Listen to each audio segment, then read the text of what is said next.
If you are a fan of white wine and you have not gotten on the Italian white grape train yet, let me be the first to introduce you to Vermentino. This is one of my favorite white grapes that I feel like not a lot of people know about, but it's just perfection. And even though this is an Italian white variety, it is not coming from Italy. In fact, it is coming from California in Sonoma County from one of my favorite vineyards in all of the regions, coming from the Brisas Vineyard. This is not a grape that we see in California a lot, although we are seeing a little bit of a rise, especially in Northern California, where California Italian heritage, that Calatal style, is really starting to kind of make a resurgence. And I love it so much. I think it's a wonderful thing. And I think this producer is a great example of that. So let's talk about this wine.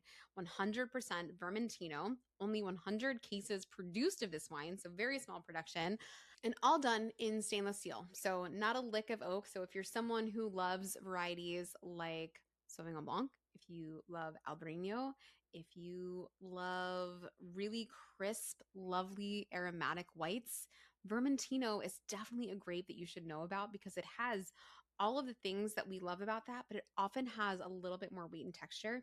As you're smelling the wine, you should definitely notice there is this like sea salt, like it smells like California coastline. But then there's also this really beautiful sort of apricot, honeysuckle, Meyer lemon thing going on. I mean, just like the color yellow just screams from the rooftop, and it's bright and it's sunny and it feels like this canary yellow that I can't get out of my mind. And I love it so much because even though it's cold where I am right now, I am definitely somewhere warmer when I smell this wine. So let's taste it. Mm. And this is why I love Vermentino so much. All of that great, vibrant freshness and salinity. But there is just this like lovely, gentle bit of texture on the bottom there that makes me feel a little bit grounded. That reminds me a little bit of Chenin Blanc. In some ways, it has that sort of appley hue to it. And I love this wine because I think it can play around with lots of different things, especially on the cheese front.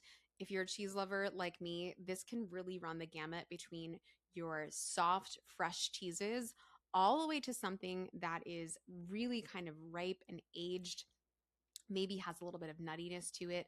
This is a wine that really can kind of shift a little bit and acclimate itself to what is happening on the food front, which I love so much.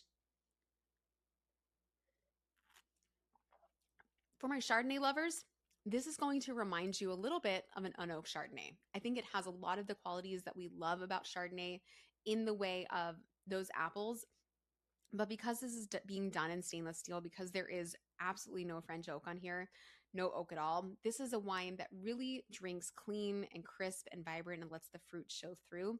So you're not going to get richness in the way that you often think about that with white wine in the way that you see it with Chardonnay. You do get richness that's coming from the grape itself. It's giving you this kind of weighty feel to it without being overpowering.